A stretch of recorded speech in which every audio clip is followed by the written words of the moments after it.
All right, we got Alpha Sports 406. This is Dallas. This is Ricky. And we are here for our 7th installment. Today we're going to talk about a shit ton of football.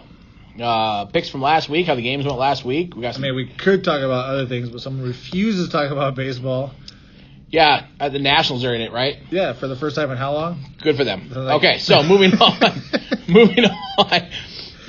We'll talk about our picks and how we did last week, and then we'll talk about the recap from last week. We got a trade. I don't know if a couple, but one made trade to talk about. Got some coaching topics to talk about. Yeah. And then we'll hit up this upcoming week in football and call it good. So I will say this though about your little non-talking baseball. What? It's funny how the Nationals get rid of Bryce Harper and then they make a playoff run. Yeah. What was it? 300 and something million for his contract? It was what the Phillies gave him? Yeah. That's insane. Shit ton of money. That's insane. How'd the Phillies do this year? They missed the playoffs. That's money well spent. Yeah. Yeah. All the more Jersey sales were through the roof. That was great. They made some money. Yeah. I just don't get into baseball, man. It's so slow for me, and I know I know I should. I've got to start following it more. I'll start that next year. I'll put it on my to-do But I know I should start, especially if we're going to do this stuff. What's your New Year's resolution? I'm going to start watching more being able to talk more about baseball. So, but yeah, I love football, so it's easy to talk about. We got basketball coming up, and I don't mind basketball.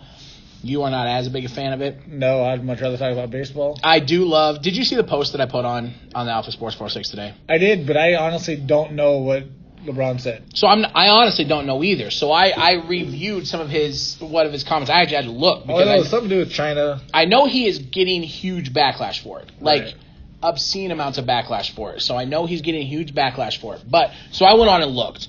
The thing that I saw, it was about the protests in Hong Kong. I don't know what about. I don't know relevance. I mean, if you're listening to this and you're like, oh, this guy doesn't know what he's talking about, you're correct. I don't know what I'm talking about when it comes to this. I just see the backlash. And in there, I see that LeBron James makes a comment saying, yes, we do have freedom of speech, but you're not free. You're not free of the consequences of the freedom of speech. So, you can't think of that, which is very awkward in my opinion, because he is the first person to sit there and lash out at the NFL owners for blackballing Colin Kaepernick for the things that he have done, which is, in my opinion, extremely hypocritical. So LeBron said, you have freedom of speech. But you're not free of the consequences, the reprimandations, or the reprimands, or whatever it's called. Right, the repercussions. Repercussions, yes. So you're not... Yes, you have freedom of speech, but you are not free of the consequences of that freedom of speech, which is what I've been saying. A lot of people have been saying about Colin Kaepernick's ordeal. Right. Yeah. And LeBron James made it a point to say that the NFL is just a bunch of white slave drivers because of this whole Colin Kaepernick and what this thing started and everything else. Right. So in my opinion, LeBron James is dumb. Well, and let's be fair to LeBron James though. Okay, we've known he was dumb and a jackass well before this. True. So. Doesn't surprise me. True. But it is funny, though, that LeBron said that because, it's basically going against everything he's already said when he speaks in favor of all these other guys. Well, now apparently, and he's pretty much spoke out against the Houston's GM for whatever actions he was taking. Again, forgive me, I don't 100% know the details. Maybe that's something, because this isn't going away. It's a pretty big ordeal right now. Right. I have to read into it. So I'll have to read in, and maybe we'll talk about it next one, because I am interested to see what it does, how it affects, and apparently it's already affecting the NBA sales, NBA income. Yeah. I read today, which LeBron James is a big piece of that. Whether you love him or hate him, I hate him, and so I want nothing more to see LeBron James lose every single game of the year. So I will tune in to a good team to beat. Like, I'm 100% a Clippers fan this year because I love the fact that Kawhi Leonard did not choose the easy way out, and I want to see the Clippers take it to the Lakers, which I think the Clippers have a deeper bench, so I think they will. But so I'm just intrigued to see anytime, and then LeBron James apparently has done some damage to his name and the NBA name and all that other good shit. I'll have to find out what the hell's going on. Like I said, I didn't read it. I don't know I didn't even know what they're protesting. I honestly don't know either. Yeah, but I will say I did see a post from some guy, I don't know who it was, on the thread, who had made a comment that, when you're Adam Seaver and you allow the monkeys to run the zoo, this is exactly what happens. And in my opinion, this is exactly what happens when you don't get control of the people that are on your payroll. Right. And they don't get control. Right. I mean, you. Well, I mean, there's lots of different ways of putting it. You know, monkeys running the zoo, inmates running the asylum. Inmates running the asylum is a good one.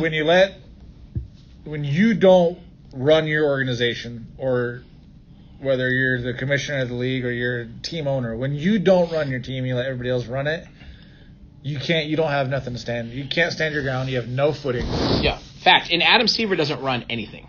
No. I mean, He LeBron basically James runs basketball. Correct. I mean, and it's unfortunate. LeBron James, Kevin Durant has gotten into it. Steph Curry, and the idiots who want to come out here and protest and come out here and make their statements and everything else, and speak out against whatever and everything else under the sun that they believe, because they believe that their opinions are so important. But damn, they're not that important. Right. All right, completely different topic, but for some reason it popped in my head and kind of made me chuckle. Have you seen the footage on Facebook about there's like 10 vegans trying to stop this pretty big dude from going in and ordering this burger? He's outside. It's overseas somewhere. I can't remember what country it's in, because I can't really. It doesn't say, and I can't really tell by the the language you're speaking. But they're standing in front of this burger joint, and this big dude wants to go in and get himself some lunch, and they don't let him in. So he tries like politely walking in. Yeah. And like one dude grabs his arm and tries pulling him out, and he turns around and he's gonna rip this dude's head off. And everybody's like breaking it up, and then they got like stone cold silent, and then just like no one did anything. And he's just like, that's what I thought. Yeah, people are dumb. But for some reason that popped in my head when we were talking about like people in their protests, but it's hilarious. I would watch it. Don't get in the middle of a big man wanting to eat his burger. Right. He was big, like muscular big. Really? Yeah. So anyway, let's dive back into it. We got. All right, get back into football. So last week, some surprises, some good games. Yeah, there was some good games. It was a fun week of football. I was, man. Cleveland and Seattle. That was a good game. That was a good game. It was a damn good game. Cleveland lost it as opposed to Seattle winning it, in my opinion.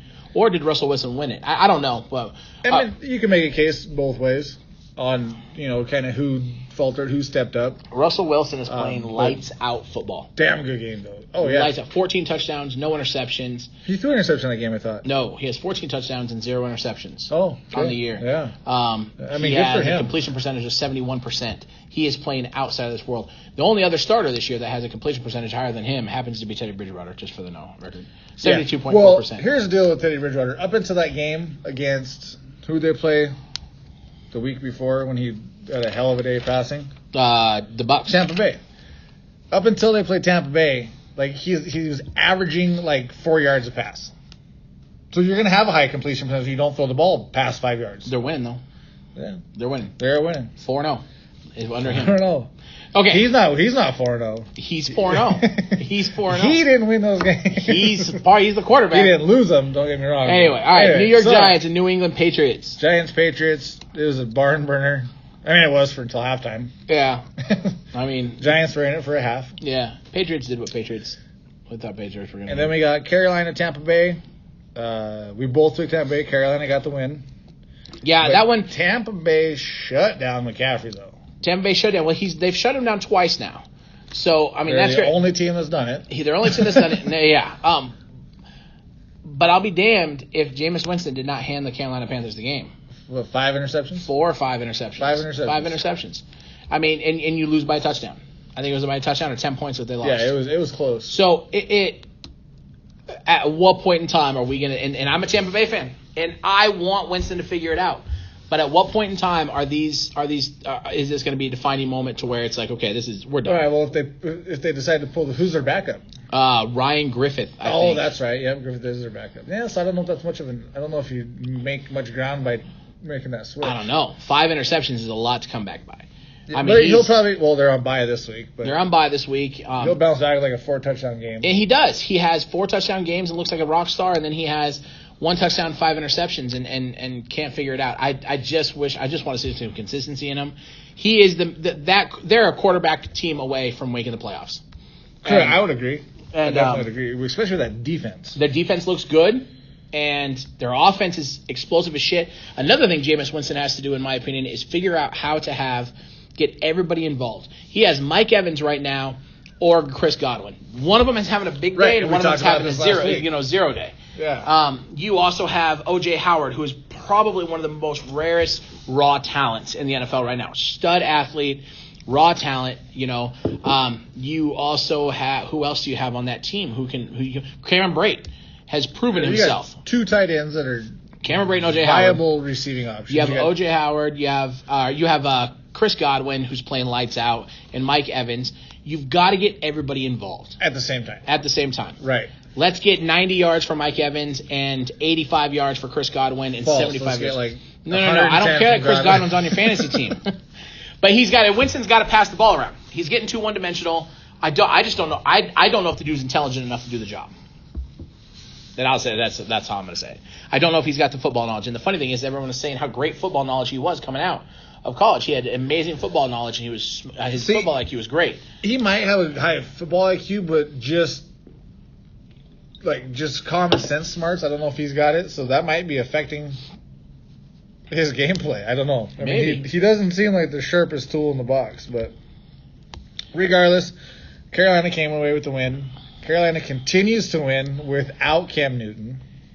Yeah. And apparently a few teams have reached out to Carolina about if Newton's available. I would really want to be in the conversation. So that is definitely something to watch. If Cam Newton is 100%, he is a better quarterback, hands down, than Kyle Allen. Right, but is he a better quarterback in that offense? I don't know, and that's a very good question. That's the question. But because Cam Newton is definitely a better quarterback. That offense right now is based around Christian McCaffrey. Right. And so if Christian McCaffrey cannot keep the pace up for longer than a year or two. But this is also going back to last year too. With Norv Turner's offense, is Cam Newton a fit? And it's proving to be no. It's proven to be no. You're right, 100%. So are they going to stick with their franchise stud superstar in Cam Newton, or are they going to stick with their franchise superstar in Christian McCaffrey? Because let me tell you, the best football player in Carolina right now is Christian McCaffrey. You could probably make a case for the best football player in the league right now is Christian McCaffrey. Yes, I agree. The most touches in the NFL right now without a single fumble. Right, but they're also on pace to kill the guy. They are on pace to kill the guy. But he's going to have 2 or 3 great career years that might get him in the Hall of Fame alone. Right. And then after that, he's going to die. But, that's something to watch if Carolina sticks with Kyle Allen or if it's intriguing. Someone offers Carolina enough for them to part ways with Cam Newton. It probably won't be this year because we have, another week in the trade. Right. But it's something to watch. Definitely something to watch. I agree. It's something to watch, and it's very intriguing. All right. Then we got Philadelphia and Stephon Diggs. Yeah. Well, Thielen had a good day. That boy went off. He did. Vikings got the win. I thought Philadelphia was going to win that. I'm tough. So I am not a fan of Kirk Cousins. Not a fan of Kirk Cousins at all. But let me tell you this. He stepped up. Philadelphia's got a decent defense. This was probably his best win of the year because it's a viable team. Right. And I want to know, is it him beating a decent team, or is it him stepping up and saying, I'm going to shut these fuckers up, and I'm just going to sling the ball?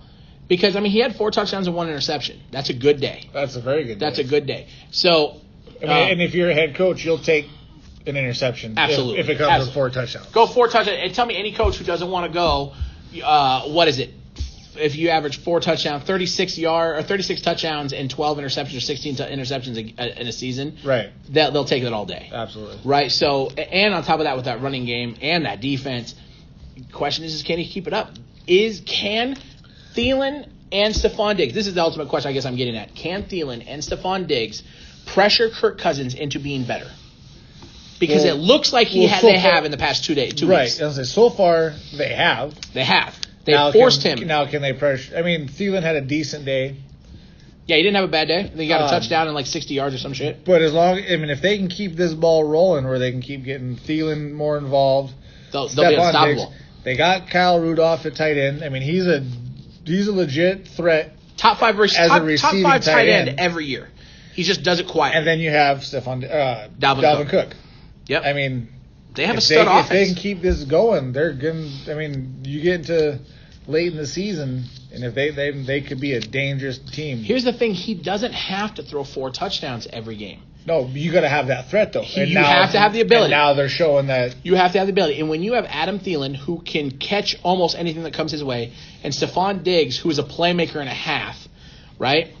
And then you've got Dalvin Cook. Like, there's no excuse to not get 2 touchdowns every game. Right. There's no excuse not to get 2 touchdowns every game. And then you have Dalvin Cook being able to get a touchdown and run the ball, and then you have your defense stopping a lot of teams. It's just not feasible to not think that they couldn't make a serious run if Stephon Diggs and Adam Thielen have personally pushed Kirk Cousins, because to me that's what it looks like.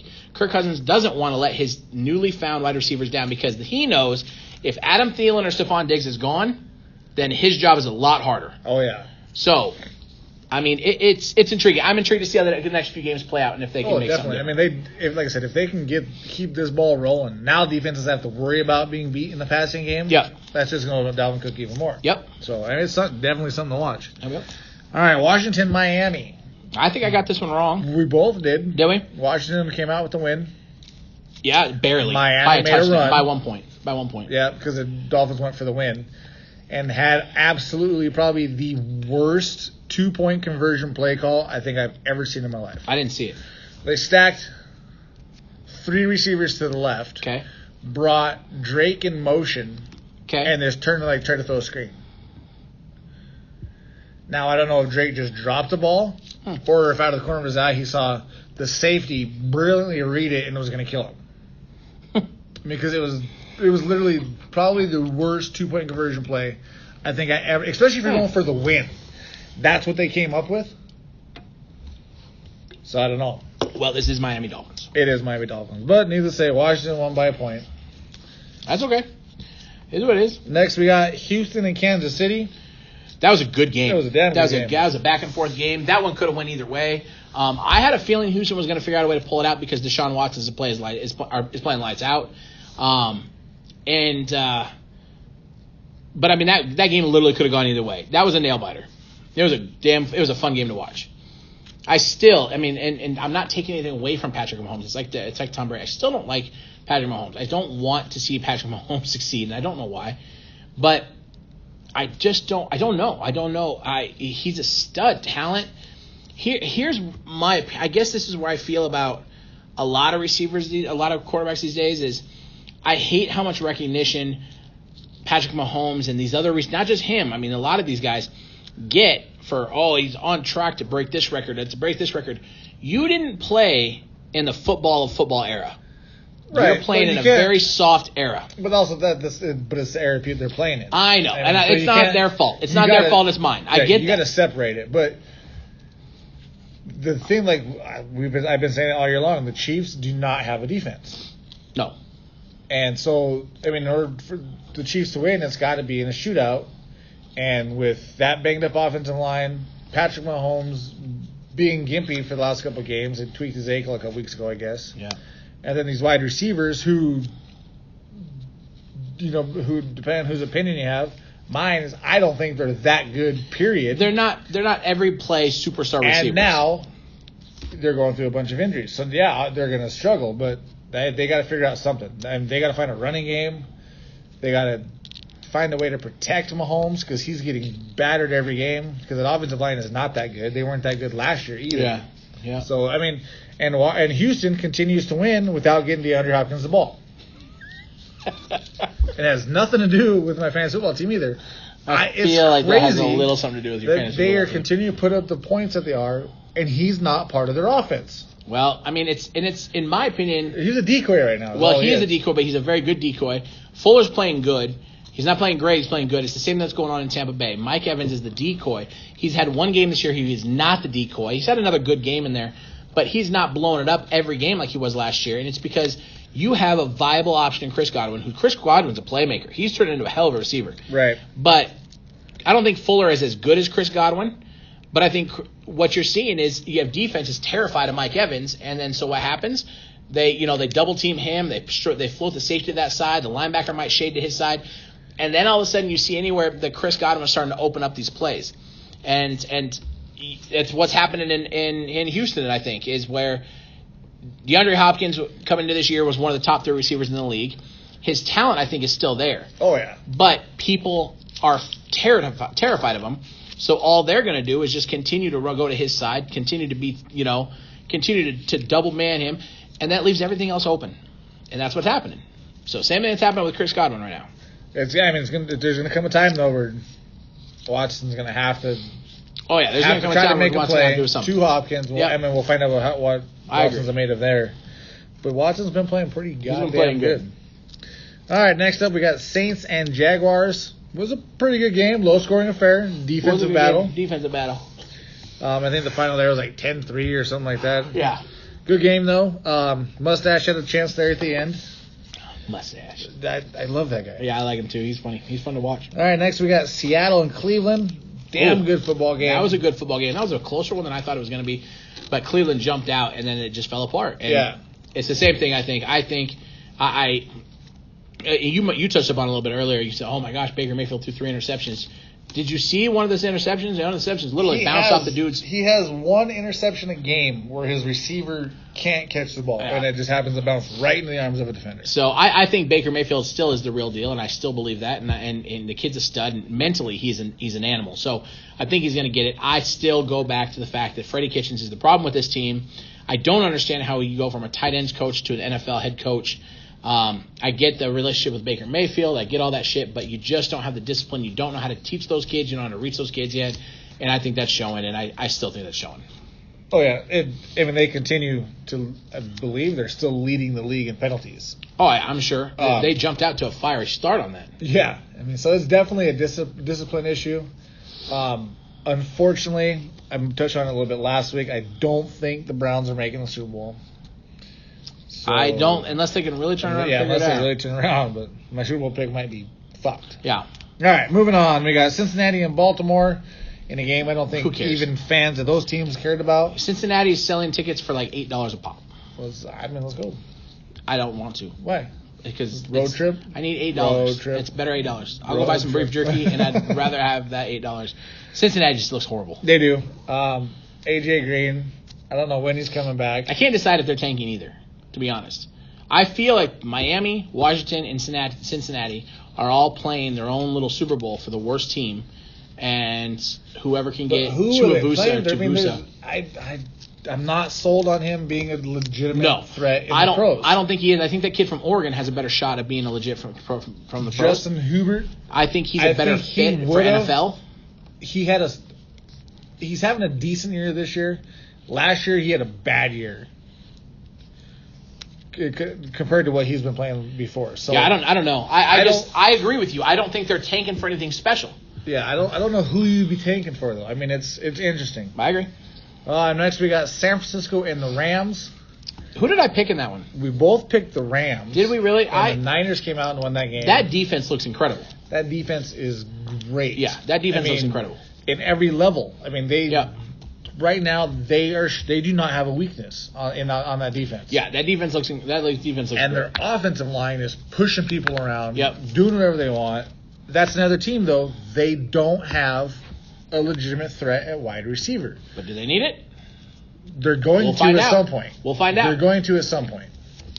We will find out. We'll see how long that winning streak goes. That's for sure. All right, Atlanta and Arizona. Nobody cares. We both picked Atlanta. I wanted to go Arizona. Arizona won. Atlanta just looks horrible too. Atlanta cannot stop anybody from scoring. And that's what it was too. I mean, I'm wondering if I, being old, fat, and out of shape, can go play for an NFL team and possibly put up 25 yards of rushing on an NFL team, and it be the Atlanta Falcons. Yeah, I mean, it's possible. Because, it's bad. Their defense They're bad. Does not look They're really good. bad. I mean, you got weapons on offense. Their offense is going to put up points. Yeah, Matt Ryan's playing great this year. Matt Ryan is not having a bad year. He's having a Matt Ryan year. Yeah, Matt Ryan's having a very good year. But their defense cannot stop anybody. I don't think they can stop a Pee Wee team, a Pop Warner team. It's really bad. Yeah. It's really bad. All right. Titans, Broncos. We both picked the Titans. That one surprised me a little bit. Got the win. That one surprised me a little bit. The Broncos might be getting it figured out. You might lose your money. No. I still don't think. I think they lose Thursday night to the Chiefs. I think they lose Thursday night to the Chiefs. That puts them at 5 losses. There's no way they put another 2 games. I think your money's safe on that one. Yeah. But all year long, the Broncos haven't played horrible. No, I don't think they're playing They're starting horrible. to play a little consistently now, and they just don't have a lot of weapons. I mean, they don't have anything that scares anybody. Right. Their defense is still pretty good. Even with Chubb gone. And Von Miller's not having a good. Von Miller has like 2.5 sacks. Yeah, I mean this is the least amount of sacks he's had this far into this. After 6 weeks in his career. Yeah, I don't know. So I haven't watched too much of of their games and their footage and stuff, but I do know that I agree with you. I think they're slowly starting to piece it together. But even with them piecing it together at the fullest, I don't think they can win another 5 games this year. Right. Yeah. I agree with you on that. I just don't think they have the talent to have 5 more games this year. Next one, we got the Cowboys and the Jets. The Jets won that one. So, let's talk about this. Let's talk about this. So, okay, Ricky's an avid Cowboys fan, right? Has been since I've known you for, 21 years now? 20 years now? Something like that. And you made a statement. I did. Which got a lot of people buzzing because we know how diehard of a Cowboys fan you've always been. Always been. And you come out saying that if the Cowboys lose to the Jets and they don't fire Jason Garrett, you will find a new team. Yeah. Now the Cowboys lost to the Jets. And they did not fire Jason Garrett. And they're not fired Jason Garrett. They're not going to fire Jason Garrett. But here's the deal. I get everybody speaks. Everybody knows. I mean, I said that before the game even started. Like there was 3 minutes into the game when I posted that. I think I just had a feeling, and I've had that feeling for the better part of 9 seasons because Jason Garrett is easily the worst coach in the NFL. Might be second now with Freddie Kitchens. You don't have enough to go off of to determine if Freddie Kitchens is as bad as Jason Garrett. Okay, all right, I'll admit that. I'll say Jason Garrett has won 57% of the games that he in his coaching career. 57%. Yeah, that's bad. Okay, no, here it gets worse. Okay, in that 57%, 2-3 in the preseason. He's got, 2-3 in the postseason. Is that what you mean? Yeah, 2-3 in the postseason. In that 57%, he has a 12-4 season that year with Romo and DeMarco Murray when they had. Yeah, they had a good team. When they were a defense away from being a pretty good team. They were. I don't think they were ever going to win the Super Bowl, win the Super Bowl that year, but they might have made it that year. If they had a decent defense, they could have made a run. That was the year where Tony Romo got stopped at a foot short from the field goal, right? On the botched field goal, on the botched extra point. No, that was a long time ago. Was that a long time ago? And then that was the year that they got the Lions kind of screwed out of that playoff with the catch and everything else. Was that year? They beat the Lions in the preseason that year, and the Lions should have caught that ball. It was a catch. Oh, that's right. So that was that year. Yeah. But regardless, I mean, that shit happens. That shit happens. I'm not taking it away from the Cowboys the other on that 57% winning percentage, he's got a 12-4 season.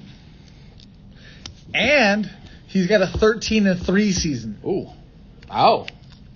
That hurts a little And you still have only won 57% of your games? Well, how long? Here's there's a lot of different things. All right, well, let's finish recapping and then we'll bounce back into this. All right, so then we also got, obviously the Jets won. Yeah. Sam Darnold looked pretty good for not playing since week 1. Coming back from mono, he didn't look bad at all. Pittsburgh and the Chargers. Pittsburgh came in with the win on that one. Yeah. That was a pretty good game, though. Chargers had a shot there at the end. Yeah. The Chargers they couldn't get a playmate on that last drive. I mean, they were in position just. I was watching that game because you had Austin Eckler. Yes. And you were 1.2 points away from beating me. I needed Austin Eckler to get me 7.5 points, something like that. Yeah. He got me 6.4, something like that. Yeah. So I was watching that game only for that reason. And I don't know. The Chargers just don't look like they've got it. No. Now, they come out shitty every fucking year. For the first half of the season. They always do. And then they figure it out and put it together. I never count out Phillip Rivers because I think he's one of the most underrated quarterbacks in the NFL. He has been for a long time. He always has been. He's like a Matt Stafford. I agree. He doesn't get as much credit as he deserves. I agree because you put Matt Stafford on any other team that's with some talent, and they could win the Super Bowl. They could go at least. They're that talented quarterback. So I agree. That's a good analogy. That's a good comparison actually. Stafford and Rivers. I love them both too. I think they're both awesome quarterbacks. But they just didn't look like shit was gelling. No, at all. I don't know if it's a testament of how good Pittsburgh's front seven are. I don't think it's that. Or if it's how much of a shambles that Chargers offensive line is right now. I mean, because Pittsburgh usually has a good front seven year in and year out. I mean, they've gone defense for the past 8 years in the first round of the draft. That's kind of their bread and butter. They always have that stout, aggressive defense. Yeah, they do every year. So I don't know. Like I said, I don't know if the Steelers front seven is that good again, or if it's the Chargers just don't have it yet. But they just couldn't get enough plays made down the end. I mean, they were in it. It was a good game. Yeah. Monday night game, Detroit versus Green Bay. Ooh. Green Bay came away with the win with a little help from the refs. Ooh, that was some bad calls. 2 bad calls that really in the fourth quarter. Man. So this is where I feel about this, and I really struggle with this because I don't want to be that guy ever. I don't ever want to be the person to say this shit. So I don't like saying this shit, but I'm going to say this shit. It looked fixed. There was some shitty calls, man. I mean, there was shitty calls all game. The last 2 that were super defining of the game. There were defining moments in the game that were the hands of the face. The 2 hands of the face. He's never been called for that penalty in his career. Period. And you get 2 in the same night. Right. And it's obvious. Yeah. That he's got his hand on the shoulder pad. Very clear. Very clear. Very obvious. I mean, and I don't want to be that guy, man. I don't know if you watched the game with sound, but Booger McFarland he went off. Fired up, He man. was fired up. He should can't be. have that. He should be. And good for him for being fired up. I am sick and tired of the refs just absolutely fucking shit up. And this one looked bad. I get missed calls. Well, I get missed calls and get flood one calls. missed call where you mistakenly thought he put his hands up. Who the fuck calls that penalty 2 times in a row? 2 minutes left in the game. Huge third down. The Lions make the stop. Yeah. The Packers are going to have to either go for a long 4th down or they're going to have to punt and hope to get the ball back. Yeah. Basically, at that point, Detroit's winning. They're one first down away from winning the game. Right, if they get the ball back. Yeah. And then you get same thing. Hand is clearly in his shoulder pads. Clearly. And it's another illegal use of hands.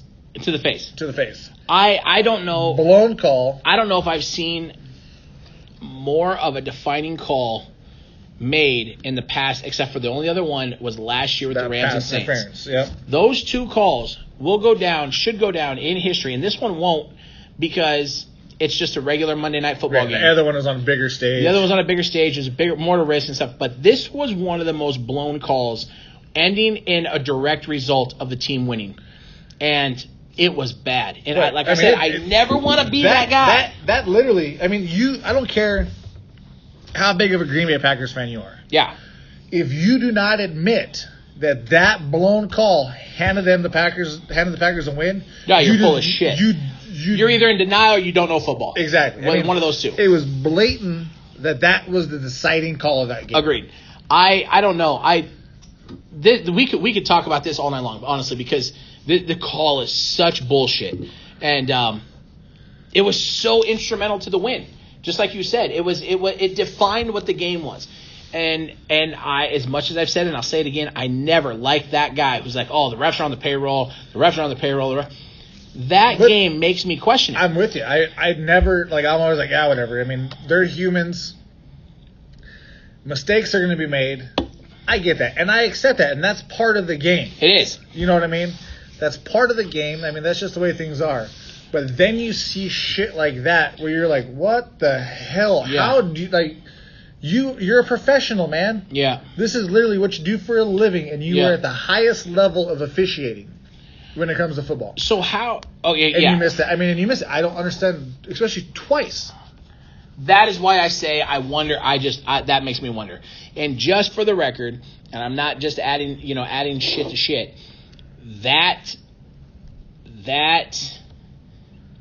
crew has been linked to having a lot of friends who gamble high amounts of money on football. Yeah, I don't know. It's so I don't know. Like I said, I hate saying it, but that was horse shit calls. Right. I mean, I would hate to see something that ever comes out where refs are You know That'd be what I mean? horrible That's for the just game. Gonna, exactly. Horrible It's for just the gonna game. Kill it. So I don't know. And at the end of the day, it is what it is. But at the end of the day, the bad thing is that overshadowed what was a good game.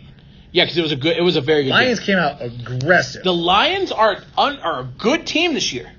They're a very good team this year. They're not going to roll over for anybody this year. Me about the Lions, though. They came out aggressive. I mean, they were doing a flea flicker on their first drive. They were throwing the ball down the field. They were taking chances. They were playing to win the game for the first quarter. Right. What the hell happened? Like, why do you take your foot off the gas pedal? I think teams You've got to stay. I mean, you don't have to keep agree. taking shots. I mean, but you have to stay aggressive. Well, we've talked about this before, and I think teams get a little bit. I think teams get scared. I think teams get scared of continuing this full throttle reckless play because it is a reckless play, but there's so much conservative play in the NFL that a little reckless play is not bad, and a lot of times a little reckless play is probably just. I mean, it catches the other team off guard. When you do crazy calls like flea flicker, which shouldn't really work in the NFL, but it still does when you run it because it's so outrageous to run. Right. That you mix that stuff up. Now, if I think you can mix that shit up and be conservative, but yet still have those moments to where this this drive we're gonna go out and go balls to the wall. You don't have to be conservative. I mean, and I'll give you a case in point. I mean, it's been a long time ago now, but the Rams back when the greatest show on turf. Yeah. They played that entire season aggressive. I mean, they were playing fucking schoolyard ball. They were coming out. They were throwing the ball. They were running the ball. They were doing. That was a crazy team because they had the elite of the elite at four positions that year. You had Isaac Bruce and Torrey Holt that year. You had Marshall Faulk that year, and then you had Kurt Warner, the best quarterback in the league. But you had no idea Kurt Warner was going to be. You Kurt didn't. Warner. But it doesn't matter. It's the same thing with Dante Culpepper. What was Dante Culpepper after Randy Moss lost? Right. Left. He wasn't but much. What I'm saying is you don't have to abandon that aggressive play.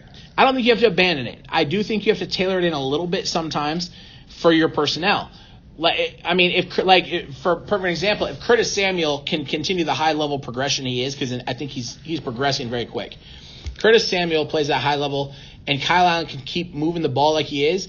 Like the Panthers can really move the ball, but they have a dynamic running back. They have that opens everything up.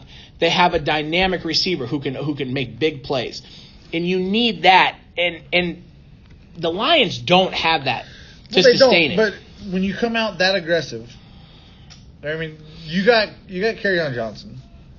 He can run the ball to give your offense a break here and there. Right. But when you come out that aggressive, you obviously caught Green Bay by surprise. Sure. But then you they let off the gas pedal, and now next thing you know, you're in a 17-17 game. You know what I mean? Right. Yeah. I don't know. I do think there's a time because if you're going to come out that aggressive, to me, you got to keep it up. I do think there's a time to be conservative. Flash is a conservative as opposed to flashes. But you have to have the team built around to uphold that kind of play, and I don't think the Lions do. I think the Lions can get away with it for a quarter because it catches you off guard because they have the personnel to get away with it for a quarter. They don't have Isaac Bruce, Torrey Holt, and Marshall Faulk. They don't have those dynamic players at all the skill positions. They don't, but all you got to do is... So I don't think they can keep it up. All you got to do is just turn and hand the ball off a few times to Kerryon Johnson, mix in some different plays to Kerryon Johnson. Maybe. And then get right back to that aggressive I just don't think they have the skill players. Then don't do it. Because you cost your team. Well, I mean, it's you can't say don't do it because you can sit there and get away with it for one quarter. You can sit there and get away with it for a second. But if you're Detroit, I don't know. If you're going to game plan, to me, if you're going to game plan aggressive, you got to keep it up throughout the rest of the game. You can't just stop. I mean, that's what they did. They just stopped. Yeah, I think we differ on this because I think coming out aggressive and trying to get a 10. So if you were the offensive coordinator of that team, and you would call that game exactly the same way. You'd be aggressive. Not saying I call it exactly the same way. Get a 17-point lead and then turn into just a vanilla offense. No. I'm not saying I call it the exact same way. I mean, I would still be somewhat aggressive. Do I think they let off the throttle too much? I'm not saying they didn't let off the throttle too much. But they don't have the playmakers to consistently run that style of offense and to be successful on it. They can catch you off guard, right, and they can score 17 points in a quarter, but the NFL is genius. The NFL have football genius minds, right? defenses are going to catch on to how to stop Golladay because he's not a stud number one receiver. And now if you have Randy Moss, you have Isaac Bruce, you have Torrey Holt, you have DeAndre Hopkins, and then you also have a stud running back to do that and relieve that, you have those skill players to run that full throttle nonstop offense. Which we've talked about this. I hate when a team gets up and then just goes run the ball. Case in point, 4-yard pass. Falcons, Patriots, Super Bowl. Right. Run the ball. Little dump off, punt. Run the ball. Right. Yeah. So, but I just don't think Detroit has that. So I disagree with you on the fact that they should have run it for a whole game because I don't think they can. They don't have to run it for the whole game, but keep it up the whole game. I mean, in the second quarter, take some chances. In the third quarter, take some chances. I do agree with you. I agree with you on that. They did not. They had that aggressive start, and then they just went to their normal offense where they were just kind of doing what they needed to do. I agree with you on that. I don't think at any point in time, any team should ever just go full 100% conservative. And I don't care if you're up by 35 points and going into the fourth quarter because teams in the NFL will not quit.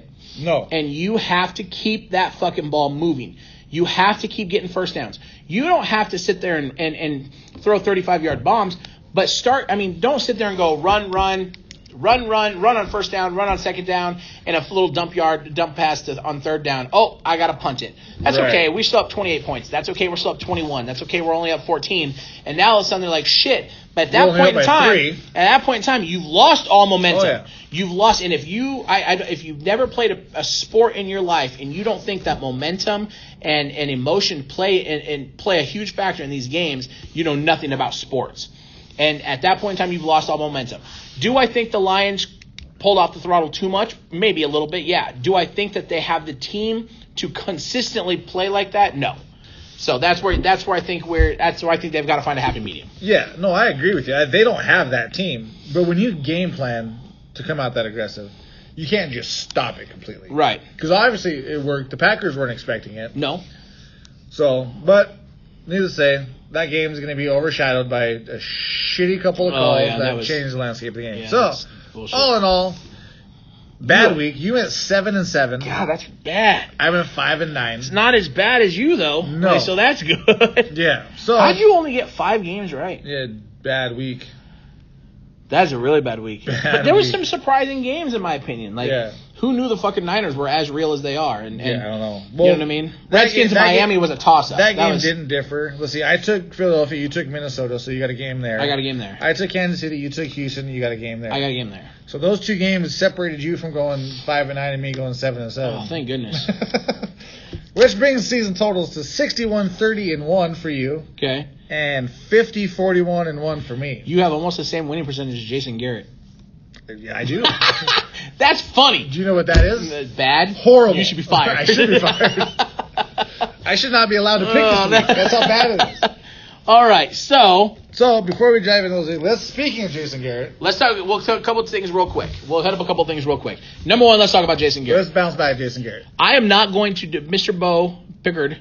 Yeah, I wanted us to debate this. I was interested in seeing what bullshit you came up with. I looked at, and I will tell you, so I got a little ahead of work today, right? And so I sat at the computer for an hour and looked up stats and looked up numbers, and everything led me to the same answer. There's no possible way to debate that Jason Garrett should keep his job.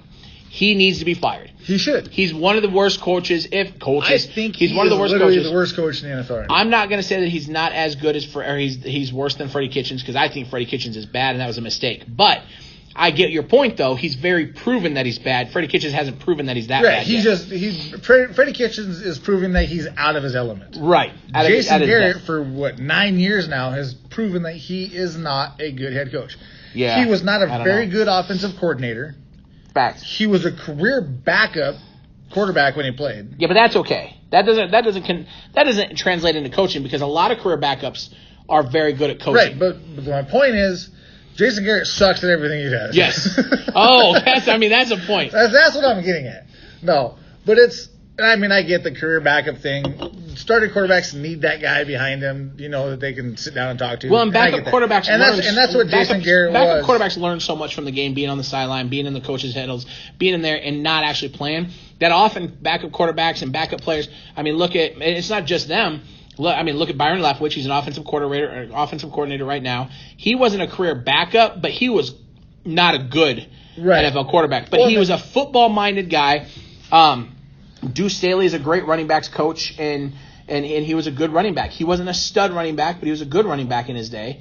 And he's a running backs coach in Philadelphia. Right. Probably the next in line to be offensive coordinator. So those guys make good coaches, and that's fine. Just not Jason Garrett. And Troy Aikman will be the first one to tell you that Jason Garrett was a vital part of his success. Sure. Because Jason Garrett was watching things and would sit down with Troy Aikman and talk. Yeah. Apparently that did not translate into being able to coach up his own quarterbacks on his team. No. Okay? Because you got... I mean, Tony Romo was good. He didn't need a lot of coaching up. He wasn't that guy. He didn't need his coach to sit him like, hey, here's what you need to do differently. Tony Romo needed a mental coach more than he needed an actual football coach. He's doing great. He was a mental midget. He was a mental midget? Yeah, meaning he buckled under any kind of pressure. Really? Because he had like the highest fourth quarter rating and fourth quarter comebacks Super while Bowls, he played. Super Bowl wins. Did Dan Marino win a Super Bowl? Super wins? No. You can't always go. Your defense can't for everybody can always be. Did he win a Super Bowl? Did he win in the playoffs? Not often. Was he ever on a good team? Did he have a good head Tony coach? Romo? Tony Romo's on a few good teams. A few good teams. Name a good defense. Name a year that he had a really good defense. Teams. I mean, name a year look at the Atlanta Falcons. They didn't have a good year. They didn't have a good defense the year they went to the Super Bowl against the Patriots. Their defense actually was really good that year. Not that good. Oh, it was. Not that good. We'll top 10. We'll talk about this next week. I'll give you some stats on the Falcons. I will tell you, I don't think, you love Tony Romo. I know you love Tony Romo. Tony Romo was a phenomenal quarterback. No, he wasn't. Tony Romo was a very good quarterback, but he's not a mentally, I think Tony Romo was a very good quarterback. I will give you that. Mentally, I don't think he could be in the elite quarterback conversation ever. Well, his fourth quarter play proves otherwise. We'll talk about this next week. Because that's what everybody says. Oh, he choked in the fourth quarter. Really? I never said he choked in the fourth quarter. Everybody always said. I never said he coached in the fourth quarter. Well, I know he's got a very good fourth quarter comeback percentage. I know he's got great stats in the fourth quarter, but I also know his postseason record, and I know what he's done at the end of the day. He did not produce wins at the end of the day. He produced season wins, but that's it. He never produced season wins either. So I mean, he didn't have a great win-loss record in the NFL. Tony Romo? Yeah. He went.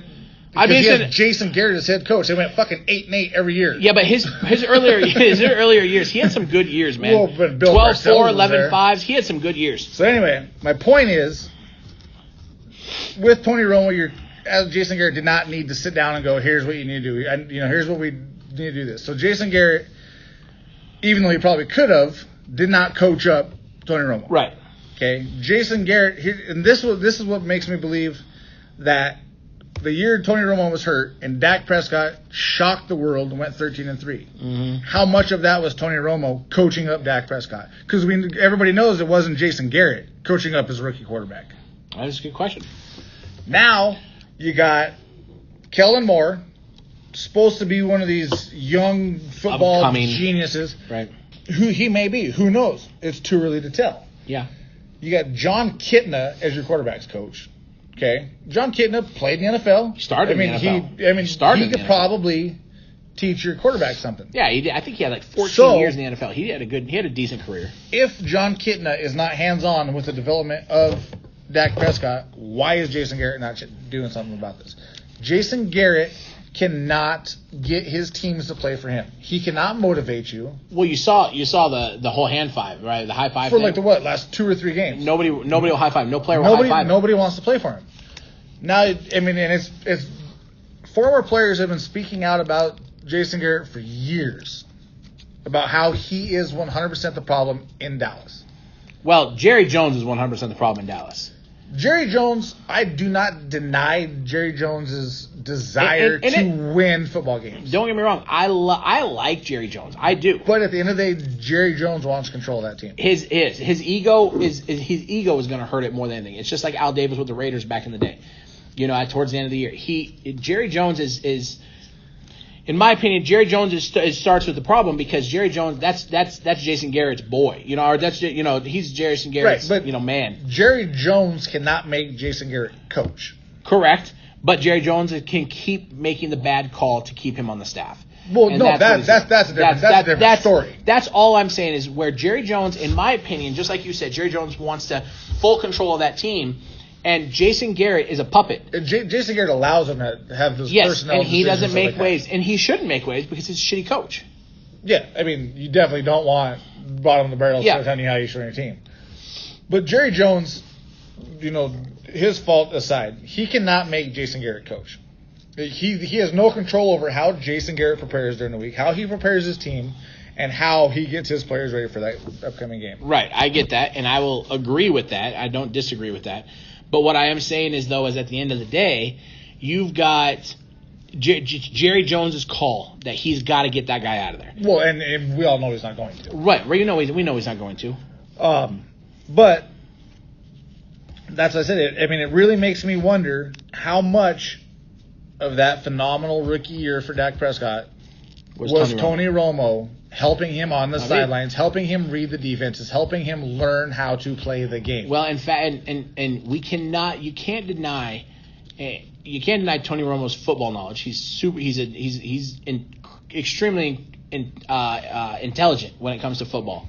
And if you've not ever heard him analyze games and broadcast games, it's ridiculous. It's stupid. He knows the plays before they're going to go. I would imagine if I'm the coach here, I'm sitting here calling this play to here to the right and to swing out pass and blah blah, and bam, he nails it. He's done it, I think, probably 5 or 6 times. Well, he's done it. He does a few times a game. Yeah, he's super. His football knowledge. That's what I said.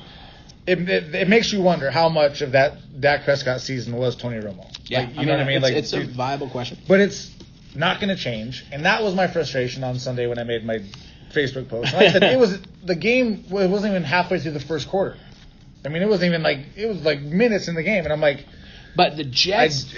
So here's the issue with that, and with my game is the Jets got up to such a big lead. They embarrassed him in the first half of the game. I don't understand it. There's no explanation why. And preparation. The only explanation is the preparation and the coaching. That's it. Because the week before that, same thing. The Packers did the exact same thing. Came out, jumped out to a 31-3 lead, and then the Cowboys tried to come back, and they had to lose them by 10. Too late, right? Did the same thing against the Jets. Got down big and then had to make a comeback. And Dak Prescott to me is not that quarterback that can make a comeback. Not that big of a comeback. There's not too many guys out there that can make that. Right. There's not a lot of guys who are going to be able to sit there and look at the score and be like 31-3. All right, I got to get my shit together. Let's get this fucking team rallied and stuff. There's not a lot of guys out there that can do that. Right. But there are people out there that can do that. There are people that can play that. But what I mean when I say that, and I think you know what I mean when I say that, but what I'm talking about is you've got to make impressive throws. You've got to make big passes. And Dak Prescott is not a big pass, big play guy. I mean, Amari Cooper is great, don't get me wrong. It's one thing to be a big play receiver or a big play quarterback and be able to lead your quarterback and lead your receiver into the right spots, make those tight throws. That's one thing. And it's another thing to sit there and lob the ball up for a burner and get the ball in front of him. Right. Two different things. And Dak Prescott is not the latter. Dak Prescott is not going to fit the ball in a tiny window. Dak Prescott's not going to lead his receivers down the field big chunks at a time. Consistently. Because Dak Prescott does make those throws. Consistently. But like we talked about this at the beginning of the year when we were talking about money and how much what Dak Prescott wants to make and blah blah blah. We don't know if Dak Prescott's that guy. Well, I don't think he makes that now. Apparently, we're not going to find out because the head coach cannot prepare Dak Prescott correctly. Here's the deal. Kellen Moore gets fired before Jason Garrett. Fact. I guarantee it. 100%. I guarantee it. And then who's going to become offensive coordinator? Jason Garrett. It's ridiculous. It is ridiculous. Jason Garrett at the end of the day, horrible coach. At the end of the day, Jason Garrett, there is no defense for Jason Garrett. There's no rebuttal for Jason Garrett not getting fired. Jason Garrett needs to be fired from the NFL, from his coaching job. Let him go be a quarterback's coach. Let him do what he does, coach quarterbacks and everything else. Get him back to his roots. I don't know, but he is not an NFL head coach. But he can't even coach his own quarterback on his team. So, and you're going to hire him as a quarterback coach? Maybe he feels like he's too busy. Doing what? Losing. Standing on the sideline with his red face and doing nothing because he looks like he's fucking trying to figure out why. All the time. Maybe. Jason Garrett, if you're not gonna listen to this, but if you ever listen to this, just know you suck at life. You fucking suck at everything. Wow, Rick's getting pretty emotional about that. I mean, it's like every year people are like, "Oh, how your Cowboys are gonna do?" Blah blah blah. They're gonna suck. They're gonna suck Jason Garrett's head coach. That's how I feel when they ask me about Tampa Bay. I'm like, well, is Jameis Winston there? Well, yeah. Well, then we're going to suck. Anyway, so everybody who, I don't know, it's super frustrating just knowing that your team's not going to hire a new head coach and the head coach sucks. It's hard to root for him because you know Jason Garrett's going to fuck it up. I agree. I agree 100%. There's no debate here on my side. Right. So anyway, moving forward. That's over. We were asked by a listener if we thought the Falcons should fire Dan Quinn. I don't think the Falcons are to that point where they get rid of Dan Quinn yet. Here's the deal with Dan Quinn. 2 years ago, you were at the Super Bowl, so no, right? Right. But here, last year you had a decent season. Here's how you're getting close to Dan Quinn being gone. Dan Quinn is a defensive-minded coach. Correct. Dan Quinn was with Seattle Correct. when they had a great defense. Okay, so if your defense continues to be the problem when you're a defensive genius, right, there's a problem, and you might be on the bubble. You might be better served as a defensive coordinator somewhere rather than a head coach. I agree. But are the Falcons there yet? No. I agree with that too. Big trade. Jalen Ramsey. Jalen Ramsey went to the Rams. They gave everything. 2 first-round draft picks and like a 4th-round draft pick. Too much. In exchange for Jalen Ramsey and like a 5th-round draft pick. Too much. I just don't.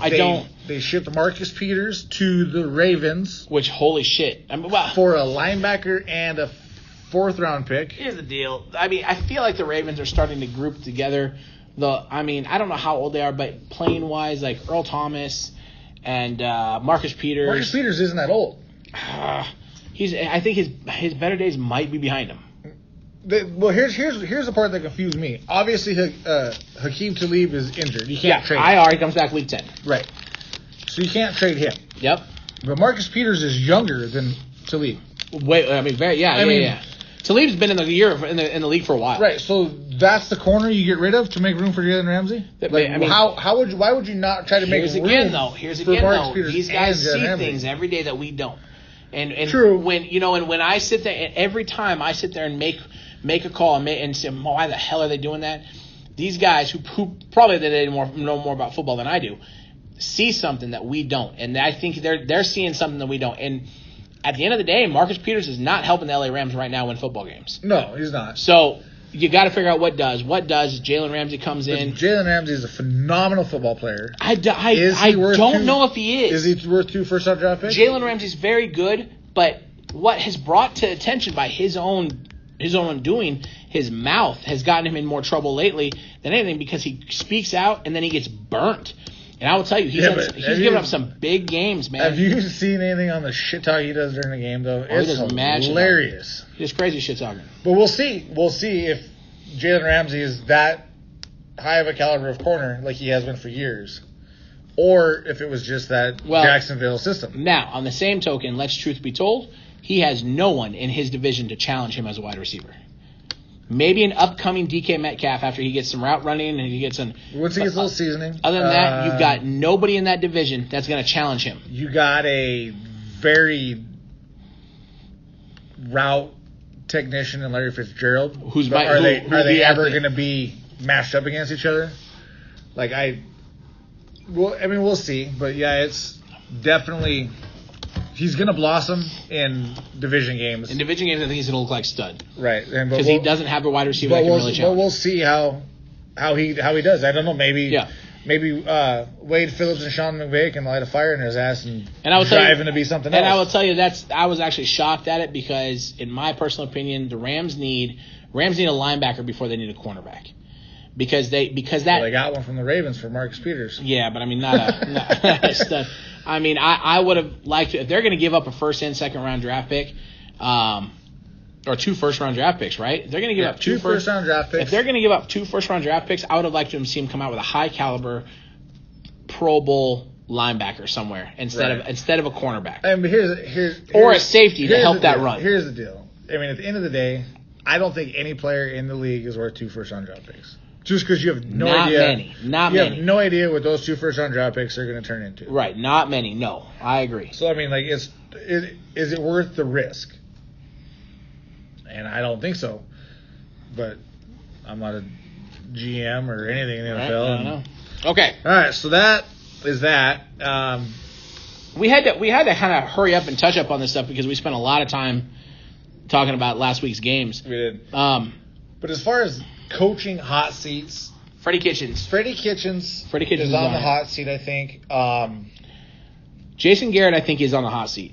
Now, how hot is that seat? Might not I be don't know. vocal about it. Here's the deal with Jason. His contract is done at the end of this year. Yeah, I just don't think they haven't talked renewing it at all, which hopefully is a good thing. Because at the end of the day, you know me better than damn near anybody. Yeah. You know I'm not switching football. You're not going to switch football teams. I'm not switching football teams. You know, okay? Bo was here laughing about that when we were sitting there joking around about it, and I was like, Ricky's not going to switch fucking football teams. But it's just, I don't know. But it is super irritating. You're on the verge. He's that bad. I mean, you're on the verge like I am with Michigan. Like, Michigan every year comes out and they have so much potential and they have all this hype, and then they just shit the bed every fucking year. And I think I told you last year, man, I got to find a new college team. Yeah, I'm not going to find a new college team. I love Michigan. Right, and like I said, at the end of the day, you know me pretty damn well. Right. I'm not switching teams. Right. But I get it. It's fucking retarded. But you can come be a Tampa Bay fan and hate Winston instead of Jason Garrett. I didn't like Winston when he played for Florida State. But here's the deal. Freddie Kitchens probably is on the hottest seat if someone's going to get fired this season. I can't think of another coach in the league who might get fired. I mean, that's where they're on the verge of it. I think Freddie Kitchens and Jason Garrett are the only coaches that should be fired. Because what I don't want to see is one of these new coaches come in. We already had a coach get fired. Jay Gruden got fired in Washington. Yeah, but he was bad. Well, so, I mean, the whole team's bad. I mean, but... Yeah, but he was bad. He was a bad coach. But here's what I don't want to see is I don't want to see any of these guys who've been. I don't want to see any coach fired who has only been there for 2 years. Only reason I support Freddie Kitchens being fired is because he shouldn't have had the job in the first place. Right. And I think it's glaring that he is. And I think you should, anytime you hire like a first-time head coach or 3 years. I mean, especially with a first-time head coach. 3 years. I think any coach who has a legitimate like coaching pedigree. I think any coach, 3 years. Unless you're Freddie Kitchens. Freddie Kitchens didn't have never been there. Didn't have elite pedigree. He should have never been there. You have to let these guys play it. I mean, you got to find out. Can they inspire a team? Can they develop a team? Is it going to work? Because 90% of the time, these guys come in and it's pretty much the same team that sucked the year before, which caused the last coach to get fired. Exactly. And then the team's not that good. Now it's the coach's fault.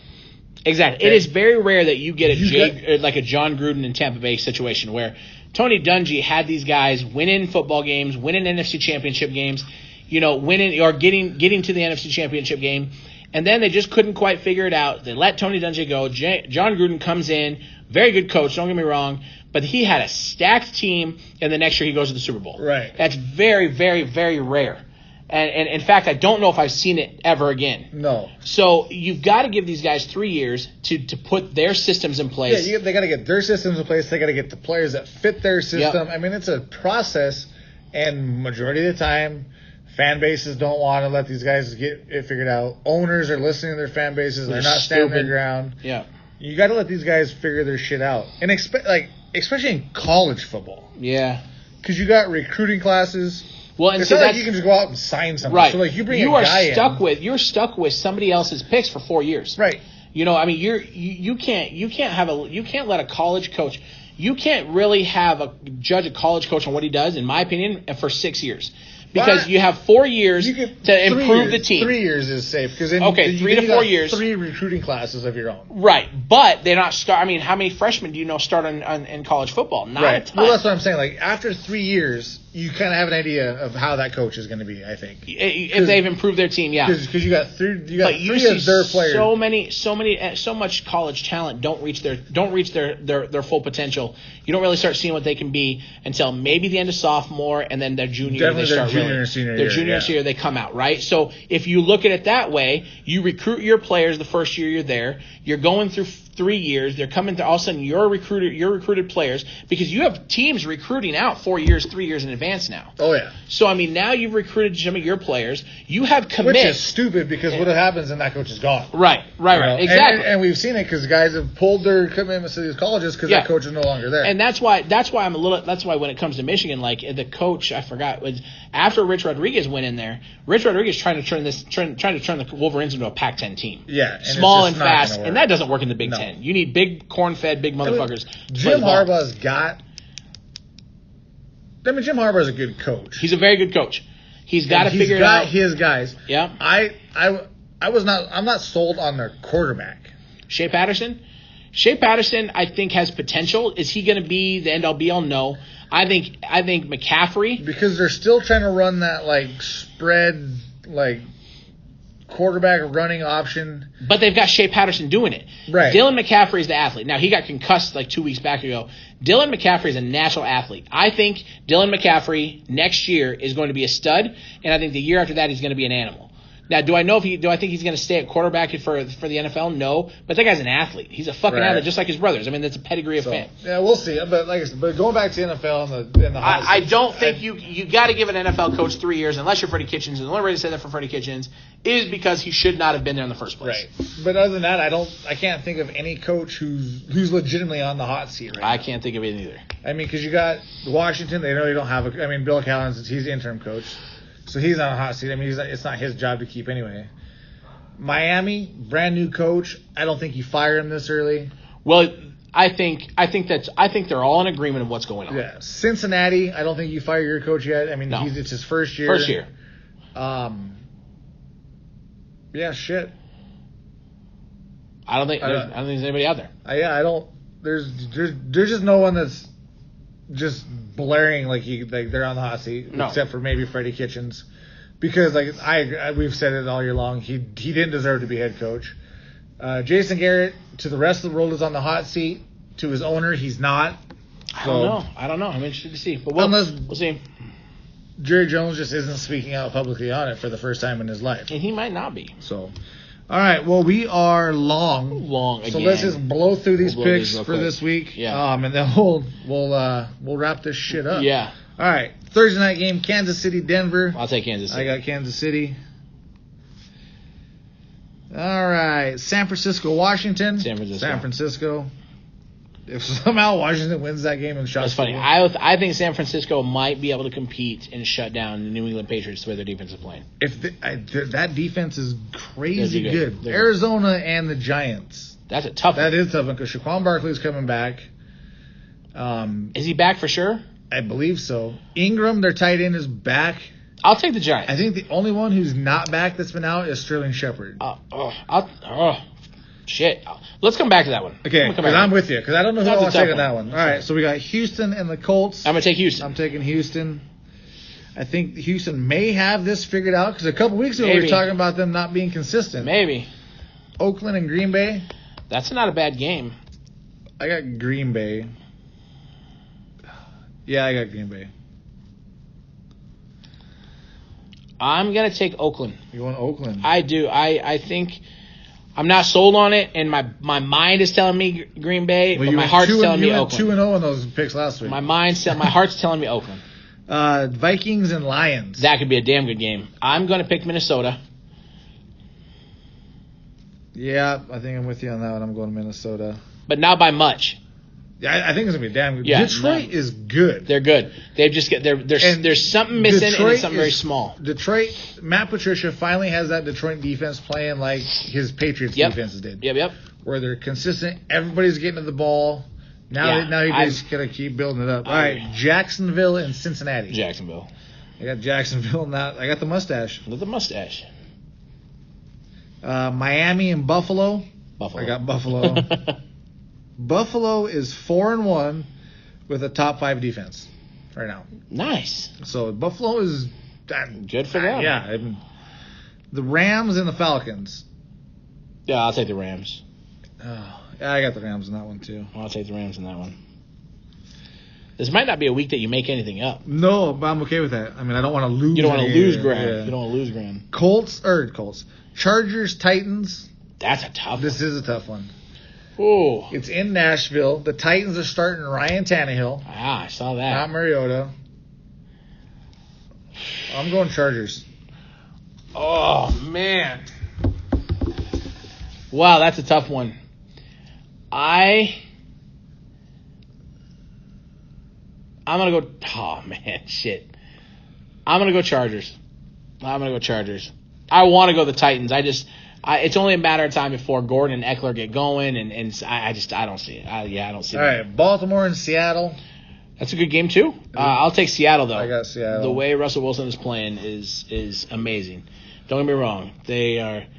I need that game to be a shootout, by the way. And I don't see that happening. No.